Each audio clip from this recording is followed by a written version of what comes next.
deal to end the war in Ukraine, urging both Russia and Ukraine to negotiate a ceasefire and a lasting peace. Speaking at the UN Security Council, a senior US diplomat, John Kelley, emphasized that the United States is ready to impose additional measures on Russia if progress isn't made by that date.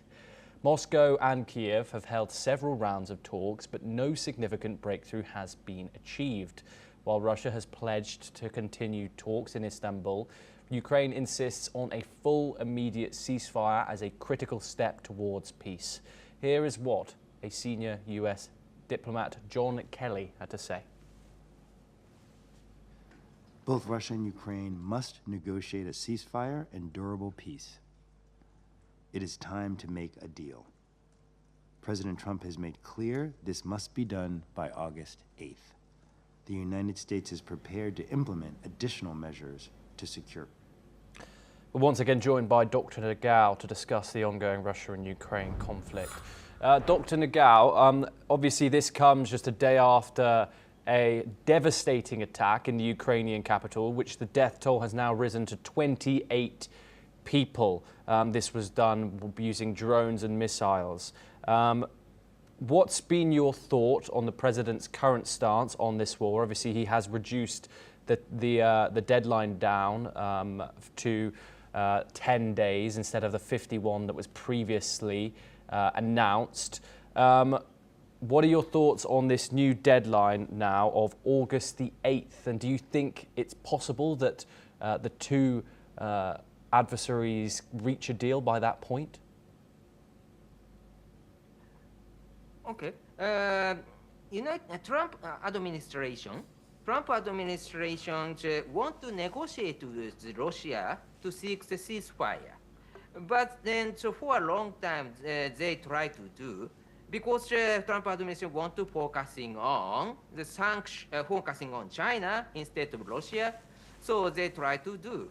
But for a long time, Russia is buying the time of the negotiation, and so it looks like they try to show the ceasefire is a negotiation able matter.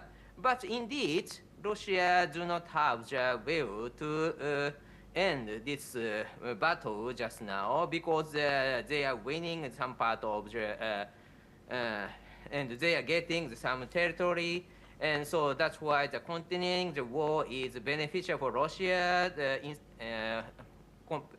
So ending the war is not interest for Russia. So that's why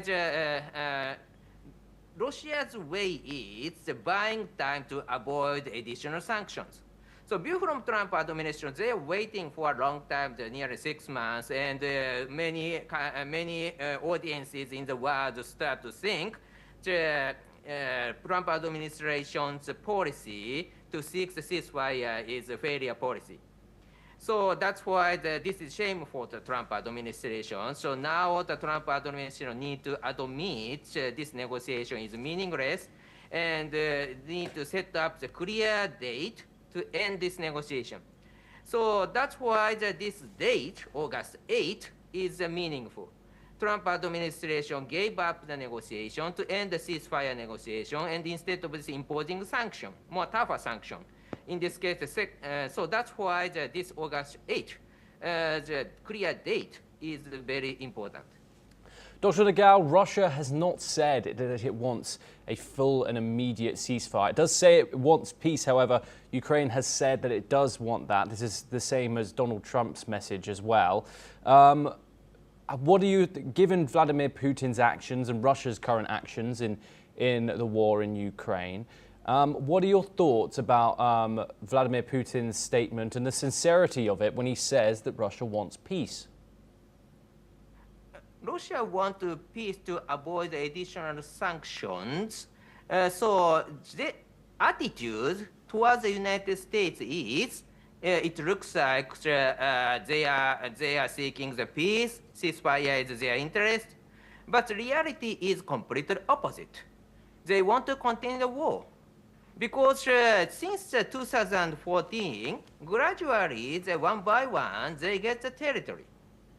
That's why They want to contain the war, and one by one, they want to get territory. That is Russia's interest, Russian belief, especially President Putin belief. So that's why they do not want to end the war just now. So on surface, they say, we are peace-loving country, ceasefire is their interest, but reality is completely opposite. Yes, Dr. Nagao, thank you very much for joining us on the program.